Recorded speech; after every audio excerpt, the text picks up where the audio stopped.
The first thing we did on that glad evening that landed us at St. Joseph was to hut up the stage office and pay $150 apiece for tickets per overland coach to Carson City, Nevada. The next morning, bright and early, we took a hasty breakfast and hurried to the starting place. Then an inconvenience presented itself which we had not properly appreciated before, namely, that one cannot make a heavy traveling trunk stand for 25 pounds of baggage, because it weighs a good deal more. But that was all we could take, 25 pounds each, so we had to snatch our trucks open and make a selection in a good deal of hurry. We put our lawful 25 pounds apiece all in one valise and shipped the trunks back to St. Louis again. It was a sad parting, for now we had no swallowtail coats and white kid gloves to wear at Pawnee receptions in the Rocky Mountains, and no stovepipe hats, nor patent leather boots, nor anything else necessary to make life calm and peaceful. We were reduced to a war footing. Each of us put on a rough, heavy suit of clothing, woolen army shirt and stogie boots included, and into the valise we crowded a few white shirts, some underclothing, and such things. My brother the secretary took along about 4 pounds of United States statutes and 6 pounds of unabridged dictionary, for we did not know, poor innocents, that such things could be bought in San Francisco on one day and received in Carson City the next. I was armed to the teeth with a pitiful little Smith & Wesson 7-shooter which carried a ball like a homeopathic pill, and took the whole 7 to make a dose for an adult. But I thought it was grand. It appeared to me to be a dangerous weapon. It only had one fault: you could not hit anything with it. One of our conductors practiced a while on a cow with it, and as long as she stood still and behaved herself, she was safe. But as soon as she went to moving her about, he got to shooting at other things, she came to grief. The secretary had a small-sized Colt revolver strapped around him for protection against the Indians and to guard against accidents. He carried it uncapped. Mr. George Bemis was dismally formidable. George Bemis was our fellow traveler. We had never seen him before. He wore in his belt an old original Allen revolver, such as irreverent people called a pepper box, simply drawing the trigger back, cocked, and fired the pistol. As the trigger came back, the hammer would begin to rise and the barrel turn over, and presently down would drop the hammer and away would speed the ball. To aim along the turning barrel and hit the thing aimed at was a feat which was probably never done with an Allen in the world, but George's was a reliable weapon nevertheless, because, as one of the stage drivers afterwards said, if she didn't get what she went after, she would fetch something else, and so she did. She went after a deuce of spades nailed against a tree once, and fetched a mule standing about 30 yards to the left of it. Bemis did not want the mule, but the owner came out with a double-barreled shotgun and persuaded him to buy it anyhow. It was a cheerful weapon, the Allen. Sometimes all 6 barrels would go off at once, and then there was no safe place in all the region round about but behind it. We took 2 or 3 blankets for protection against the frosty weather in the mountains. In the matter of luxuries, we were modest. We took none along but some pipes and 5 pounds of smoking tobacco. We had 2 large canteens to carry water in between stations on the plains, and we also took with us a little shot bag of silver coins for daily expenses in the way of breakfasts and dinners. By 8 o'clock everything was ready, and we were on the other side of the river. We jumped into the stage, the driver cracked his whip, and we bowled away and left the States behind us. It was a superb summer morning, and all the landscape was brilliant with sunshine. There was a freshness and breeziness, too, and an exhilarating sense of emancipation from all sorts of cares and responsibilities that almost made us feel that the years we had spent in the close, hot city, toiling and slaving, had been wasted and thrown away. We were spinning along through Kansas, and in the course of an hour and a half we were fairly abroad on the Great Plains.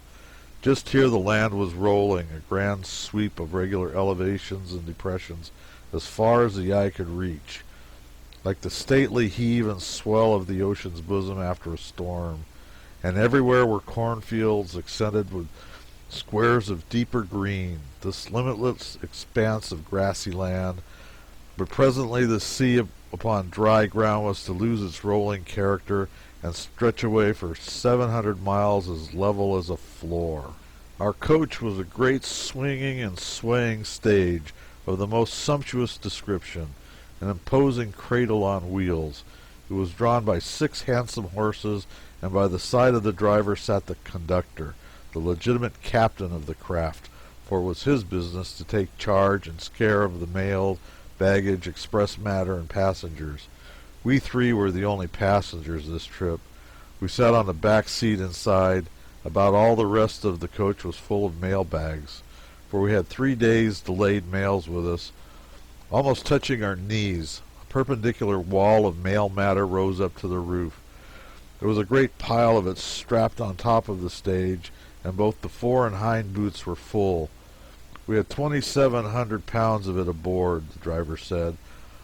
A little for Brigham and Carson and Frisco, but the heft of it for the engines, which is a powerful troublesome thought they might get plenty of truck to read. But as he just then got up, a fearful convulsion of his countenance, which was suggestive of a wink being swallowed by an earthquake, we guessed that his remark was intended to be facetious, and to mean that he would unload the most of our mail matter somewhere on the plains and leave it to the Indians or whosoever wanted it. We changed horses every 10 miles all day long, and fairly flew over the hard level road.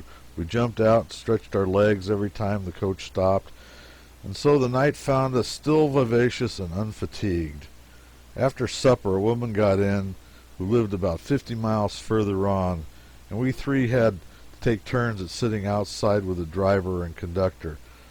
Apparently she was not a talkative woman. She would sit there in the gathering twilight and fasten her steadfast eyes on a mosquito rooting into her arm, and slowly she would raise her other hand till she had got his range, and then she would launch a slap at him that would have jolted a cow, and after that she would sit and contemplate the corpse with tranquil satisfaction. For she never missed her mosquito. She was a dead shot at short range. She never removed a carcass, but left them there for bait. I sat by this grim Sphynx and watched her kill 30 or 40 mosquitoes. Watched her and waited for her to say something, but she never did. So I finally opened the conversation myself. I said, "The mosquitoes are pretty bad about here, madam." "You bet." "What did I understand you to say, madam?" "You bet." Then she cheered up and faced round and said, "Danged if I didn't begin to think you fellers was deef and dumb. I did, by gar, sure I sought and sought and sought, and busted musketeers and wondering what was ailing you. First I thought you was deef and dumb, then I thought you was sick or crazy or something. And then by and by I began to reckon you was a passel of sickly fools that couldn't think of nothing to say. Where'd you come from?" The Sphynx was a Sphynx no more. The fountains of her great deep were broken up, and she reigned the 9 parts of speech 40 days and 40 nights, metaphorically speaking, and buried us under a desolating deluge of trivial gossip that left not a crag or pinnacle of rejoinder projecting above the tossing waste of dislocated grammar and decomposed pronunciation. How we suffered, suffered. She went on hour after hour, till I was sorry I ever opened up the mosquito question and gave her a start. She never did stop again until she got to her journey's end toward daylight. Then she stirred us up as she was leaving the stage, for we were nodding, and by that time, and said, "Now you get out at Cottonwood, you fellers, and lay over a couple of days. I'll be along sometime tonight, and if I can do ye any good by edging in a word now and then, I'm right there. Folks tell you I've always been kind of selfish and particular for a gal that raised in the woods, and I am, with a ragtag and bobtail, and a gal has to be. She wants to be anything. But when people come along, which is my equals, I reckon I'm a pretty sociable heifer after all." We resolved not to lay by Cottonwood at all.